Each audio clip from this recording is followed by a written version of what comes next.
So we have a cold and snowy Friday. Not going anywhere. Snowstorm number 6. Gonna be inside all day editing. So while we're doing that, we have the washer going. Doing some laundry.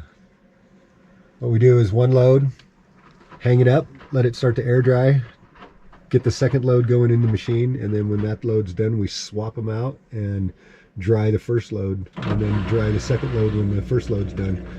It shortens the drying time because it's a smaller machine,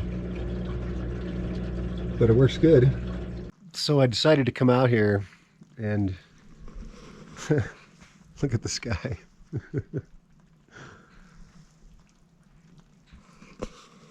So this is day 6 of the snow. It snowed all day. I have to come out here and freeze my butt off to have my cigar. Yeah, look at the winter sky, man. That is just wicked. That's down to the south. And the ground is just terrible. The water draining off my trailer, that puddle will be there until tomorrow morning. The ground soaks up the water real slow. Extremely slow. But I'll tell you what has worked great. This driveway. The reason why I put it in, and I put it in at the depth I did, it so far has drained off completely. I have had not one bit of standing moisture anywhere. And now that we've had a bunch of snowstorms, it's really starting to pack down nice. If you spread it aside, you can see there's big rocks down in there, but they're encapsulated now in the little small gravel. It's such a good base. I just can't believe how well it drains off. I mean, there's been no standing water anywhere, which is great, because if we had to walk, I mean, if I walked right now off into that dirt, my feet are going to sink in probably a quarter inch, maybe a half inch. It's just going to be a muddy mess. And this is the kind of mud that, I don't know how to best to describe it, but it's like thick and pasty with a lot of clay in it. You know, it's just, it's a real mess. But yeah, I'm sure glad I took the time to do the driveway right. I have all this area I can walk around without getting muddy. I can bring the dog out here. He can get around without getting muddy. Do have to go to town tomorrow.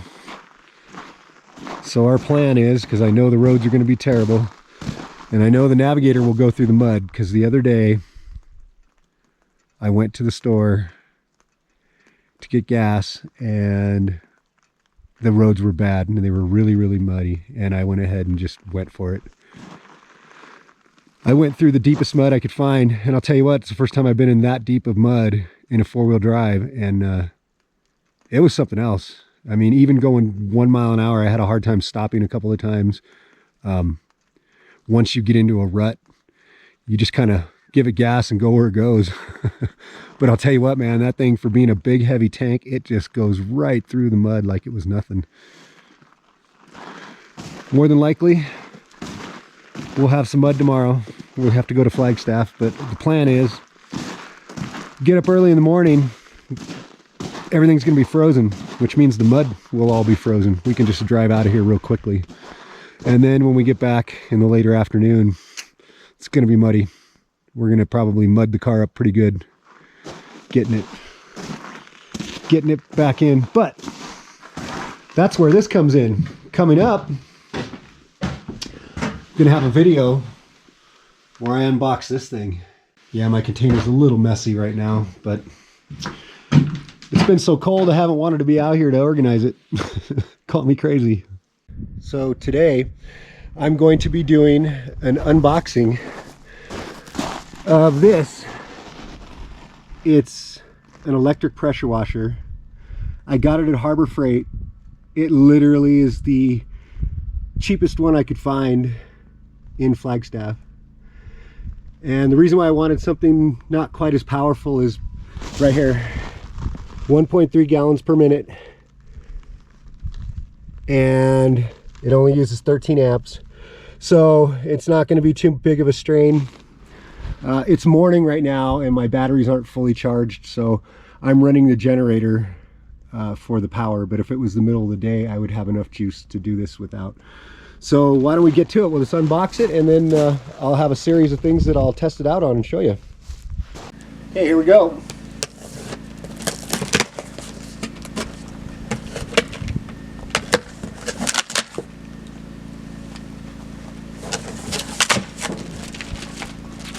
Instructions.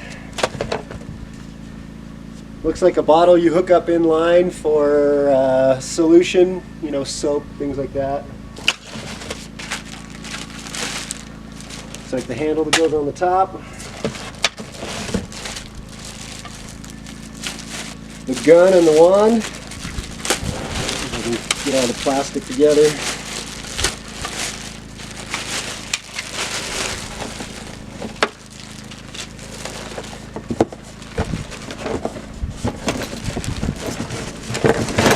Cool. Hose. I'm guessing that's 20 feet. It's got a pretty long cord. This looks like the handle hanger or something. I don't know. Figure it out. So it looks to me like it came with everything. This is the wand. And it's going to go right in here. I'm probably going to throw a tiny bit of lubricant on all of the O-rings just to make sure that they always work good. Looks like I need a Phillips screwdriver. Okay, it looks like they give you a tool for cleaning out the jet, I'm imagining, on the wand. It probably gets clogged easy, and this is for cleaning it out. Yep, that's my guess. Okay, I got 4 screws here, 4 Phillips head. Goes on here with on the front with 4 screws. Yep. Screws going through the back.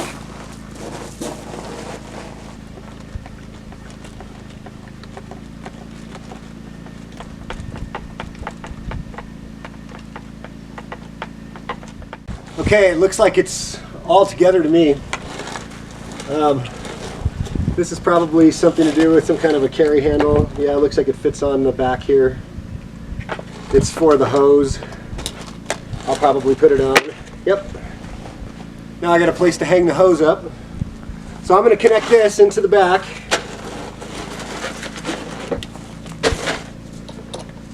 Okay. And knowing about pressure washers from having the last pressure washer I had was a large gas pressure washer. It was like a 7 or an 8 horsepower, and it did over 3,000 psi and, you know, like 6 or 7 gallons a minute or something. And it's way overkill for most of the projects I have. But this is going to take care of helping me out with so many different projects here on the ranch. So let me show you a couple of things. We'll do a couple of test things. I'm going to take a bicycle that I got, and we'll see how clean we can get it. And I have some rocks I brought back from quartzite. We'll try those out, and then we'll get some footage of me cleaning the razor also. I always like to take these dry, brand new rubber O-rings, and I like to give them just a little bit of a lubricant. And it doesn't take much, just a tiny, tiny little bit like that. And what I use is Permatex Super Lube. I've been using this for about 30 years. It works great. So I'm going to take just that tiny little bit. I'm going to put it on that O-ring, and this won't wash off with the water, so this will help make a good connection. Now, one thing I've learned is that these hoses are always coiled, so I just unroll it, and then I don't have to fight all those twists. Okay, we've got our hose on, locked in. I'm going to turn the water on. Now, as a caveat, I did not hook up my pump, so we're going with gravity-fed water. Okay, now I've got the razor set up, and let's pressure wash it, and I'll do some first person too.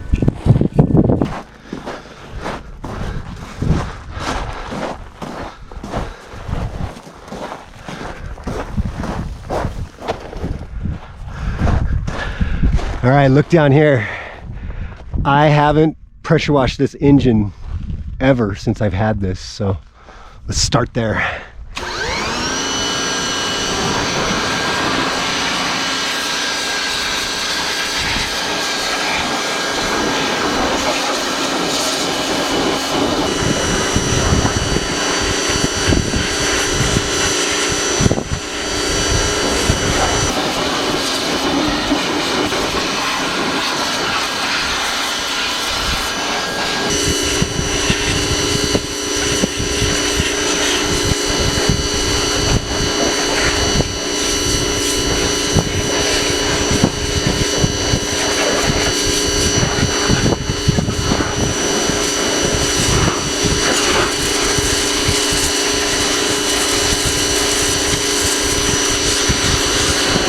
Look at this, it adjusts real easy between fan and spray. Oh yeah.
All right, I'm just gonna lean it up against the razor. Why not? Seems like an easy thing to do. You can see just how dirty this thing is. Let's see what we can do to it.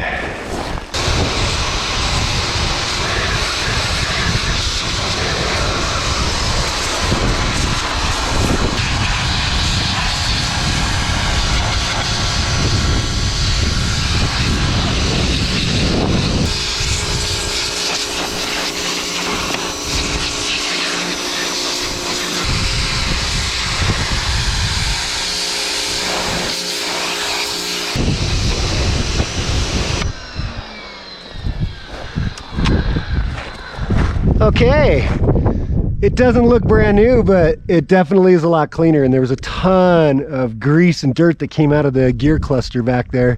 So I'll get that all fixed up with some new WD-40. I'll get the chain all WD-40'd up, and I think this thing will be good to go. It's got some brand new tires on it. They're super aggressive too. They got a really, really aggressive bite here on the side, so hopefully keep me from wiping out. But yeah, so far I give this thing 100%. I can't remember exactly what it was, but it seems to me like this was $70 something. So for $70 something at Harbor Freight, it's not bad, man. This thing really works good. He's twitching. This is Homie, and this is the heater, and he is passed out in front of the heater, twitching. He's hot. And he's got little, it's probably won't show on the camera, but he's got little rainbow reflections on him from the windows in the mirror. His belly's hot. He doesn't even care. Homie, how's your Sunday going? He won't even wake up, look. Are you having a relaxing Sunday? Don't sit so close to the heater. You can catch on fire with that cheap Walmart sweater.